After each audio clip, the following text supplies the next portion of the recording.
안녕하세요. 몽당연필입니다. 지난번 테스트에서 데이터가 들어오는데 너무 오랜 시간이 걸리고 해서 정확하게 속도를 측정하는 것에 실패했는데요. 이번 주 동안은 테스트를 하며 수정한 끝에 제대로 속도가 측정되는 것에 성공했습니다. 자, 그러면 같이 한번 보실까요?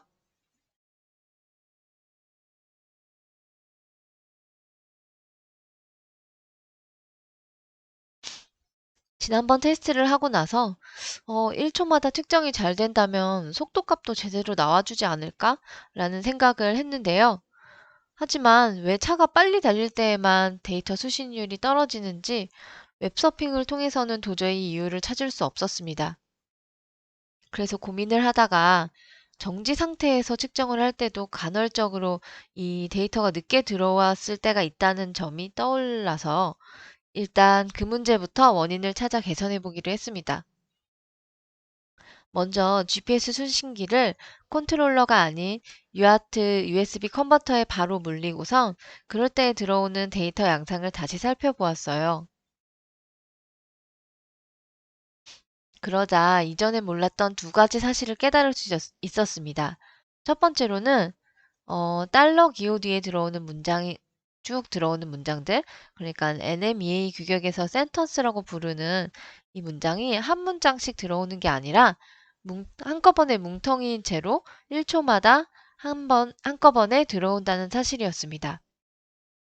또 다른 사실은 그런 뭉텅이를 살펴보면 종종 GPRMC와 그 이전의 센턴스가 계획 문자로 나눠지지 않은 상태인 채로 그냥 이어서 올 때가 있다는 것이었습니다.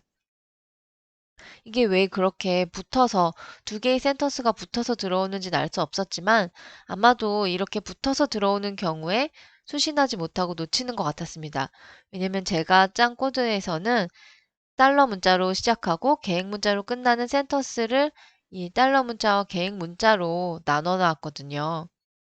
그렇게 나눈 하나의 센턴스를 하나씩 다 구분해 놓고 그 다음에 그 센턴스가 GPRMC인지를 확인을 하는 식의 코드를 작성했었는데요.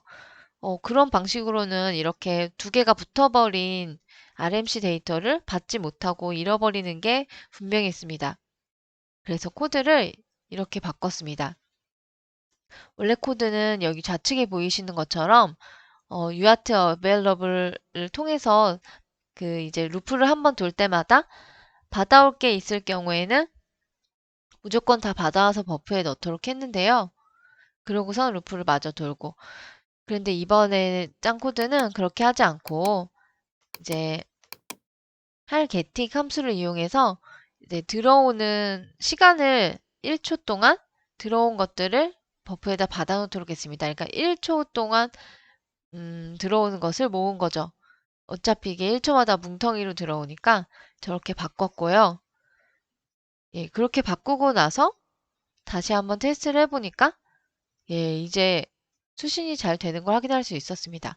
바꾼 부분이 이렇게 뭉텅이로 받는 부분뿐만 아니라 원래 코드에서는 아까 말씀드린 것처럼 달러 표시로 받고 계획 문자로 이렇게 끝나는 센턴스를 저장하도록 했는데 이번에는 센턴스를 따로 저장하지 않고 그냥 한꺼번에 뭉탱이로 받은 거에서 RMC를 찾도록 했습니다.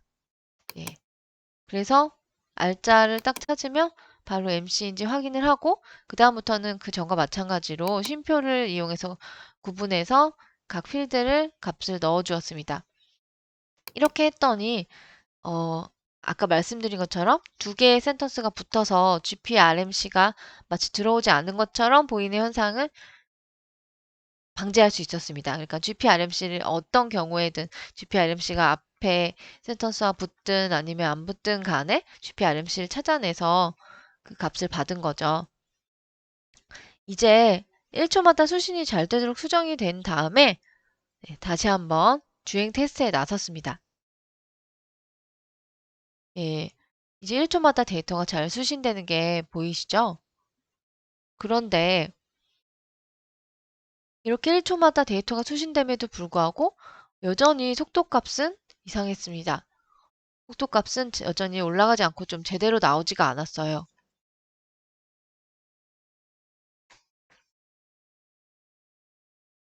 결국에는 그래서 코드에 계산하는 부분 중에 어딘가에 문제가 있다는 생각이 들어서 속도 값이 아닌 위도 경도 값은 제대로 들어오는지 한번 보기로 했습니다.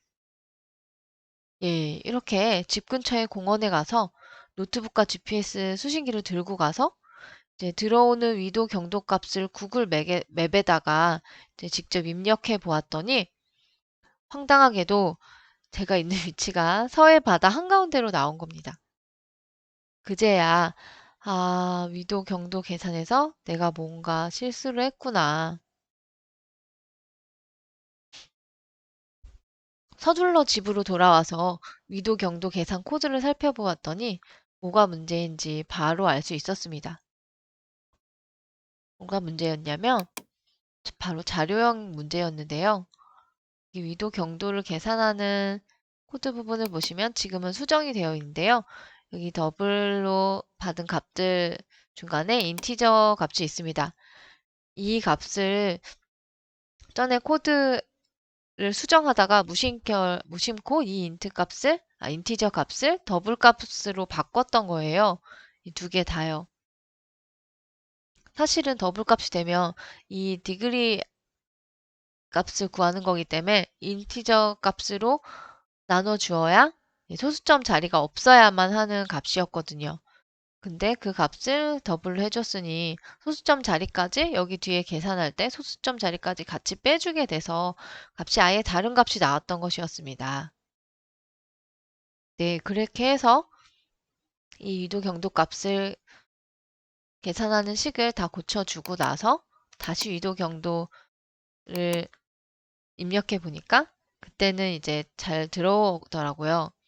네, 그렇게 해서 이제 최종적으로 주행 테스트를 다시 해본 결과 드디어 이제 속도값이 제대로 측정되게 되었습니다. 자, 그 영상을 이제 보여드리겠습니다. 자, 차가 이제 출발하고 있습니다. 조금씩 속도가 올라가고 있죠? 예. 핸드폰 GPS 속도계보다 제가 만든 GPS 속도계가 더 빨리 차의 속도가 올라갈 때 더 빨리 반응을 하는 것처럼 보입니다. 차가 출발할 때 특히 그런 것 같아요. 네, 50이 넘어갔고요. 네, 이렇게 속도계가 비교적 정확하게 현재 속도를 보여주고 있습니다. 아, 이 스마트폰 속도계가 비정확하면 어떡하냐라고 생각하실 수도 있을 것 같은데요. 이 촬영을 하기에 앞서 이 핸드폰 GPS 속도계는 차량의 계기판과 얼마나 비슷한가를 한번 테스트해 봤었거든요. 그래서 꽤 비슷하게 나오는 것을 확인할 수 있었습니다. 네, 그럼 오늘 보여드릴 내용은 여기까지이고요. 다음 시간에는 이제 드디어 케이스를 만들어서 케이스 안에 넣고 자전거에 달아보겠습니다. 자, 그러면 진짜로 오늘은 여기까지이고요. 지금까지 봐주신 여러분께 정말 감사드립니다. 안녕히 계세요.